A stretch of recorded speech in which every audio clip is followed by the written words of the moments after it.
And the best thing I said in that interview was when he came with this all thing, yes, but you use statistics and you know how much you can cheat with statistics. And I just answered, I don't talk about data, I talk about girls. Because I think we shouldn't, outside there, we shouldn't talk about data. Because what we talk about is reality. We are studying reality and we are communicating how reality is. Whether it is the proportion of girls who go to school, whether it is the proportion of children who die, whether violence against women increase or decrease in Serbia, as we heard. We are not talking about the numbers, except some few of us who have personality disorders, Most of us, we are interested in how people live. And that's what we communicate. So that's why I said understanding children through data. And I just got this idea that the conceptual model that we have been used have been quite simple. We're interested in data and we have the world, so we collect data from the world and then we send it back. It's quite an easy conceptual model, I don't think it works.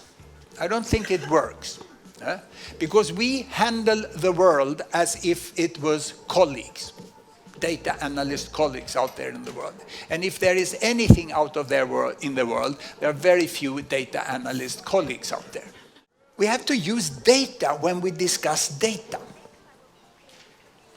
We have to use numbers when we discuss what we do with numbers. So let me take this question. How many children out of 10 in the world get measles vaccines? And just to make it straightforward, measles vaccine is the most important of the vaccines we have.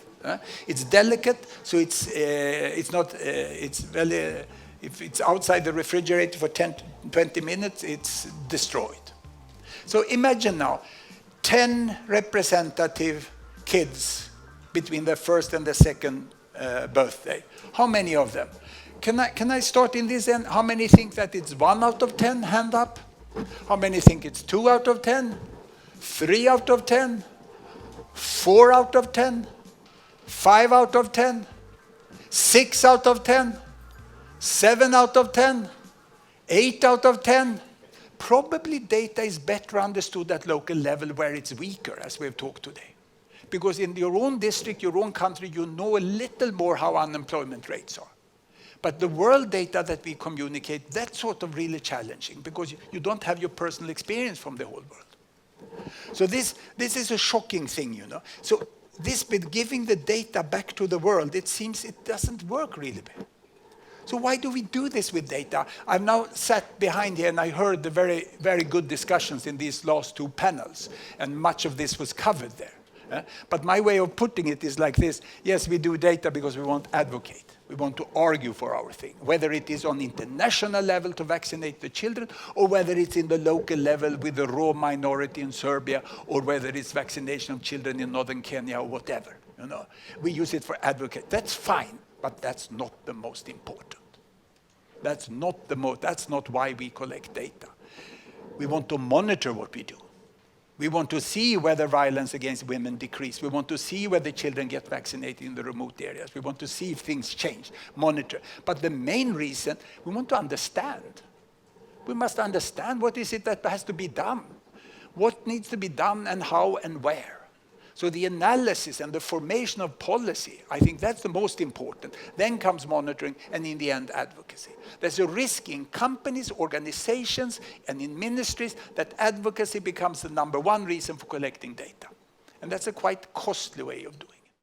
So my conceptual model is like this. Yes, the world is here and we get the data, but the data has to go here and we have to change concept. We have to simplify it enormously. And then the concept goes down to the world. If the problem is in Serbia that there's so much violence against women that is not registered, that is the concept, We have now, since we started to collect this data, it's increasing, but we know now that there's so much out there. Report it. Women stand up, have organization, do something about it. It's a concept we have to have. And if we have the concept is that poverty is really going down, we have to say it's going down.